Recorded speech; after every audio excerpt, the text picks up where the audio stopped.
KCPE. Judith Omondi, Ramogi TV, Mtihani House, Nairobi.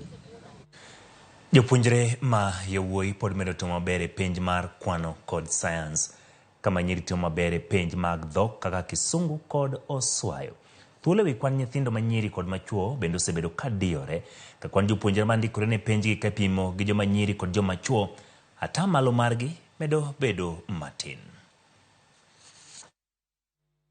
E higani, kwan jopuonjre ma ok tin ne 1.4 ne ondikore ne penj maduong' mar KCPE, ka kwan 51.3 ne gin jopuonjre machuo, ka kwan 48.7 bedo nyithindo ma nyiri e penj manotim e centers 2008 e pacho ka.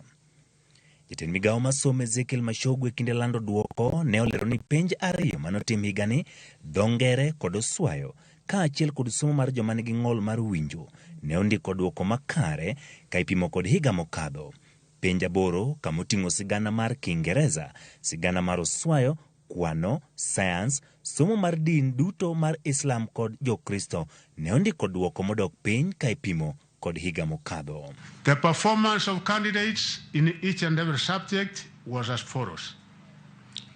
The two papers, English language and the Kenyan Sign Language, composition recorded an improvement in performance in the year 2023 compared with the year 2022, while 8 other papers, English composition, Kiswahili Insa, Kenya Sign Language, Mathematics, Science, Social Studies, and Religious Education, recorded a slight drop in performance in the year 2023 compared to the year 2022. Machogu bendo yango ni jopuonjre ma nyiri kaka higa mokadho ne otimo maber e penj mar dhok kaka dho ngere kod oswayo, ka jopuonjre machuo timo makare e penj mag kwano, science kod social studies. In terms of gender, the performance of male and female candidates was comparable in social studies and religious education. However, female candidates performed slightly better than their male counterparts in the English language, Kiswahili, and the Kenya Sign Language. Male candidates performed slightly better than their female counterparts in mathematics and sciences.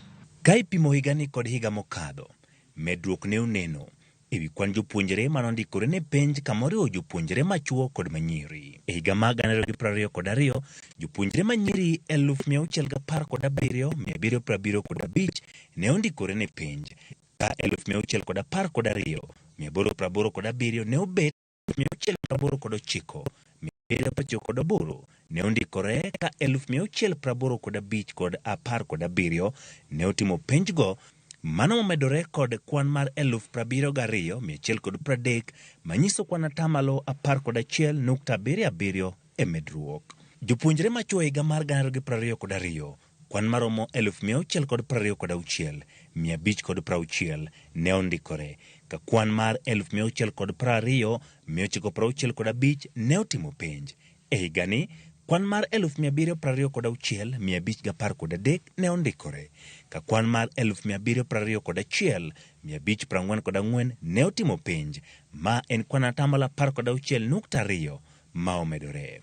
E kwan gi, kauntis 10 ne nigi kwan mamalo mar jopuonjre machuo manotimo penj, ka ginyiso pogruok maduong' e thuolo mar kwan manondikore e kauntis go.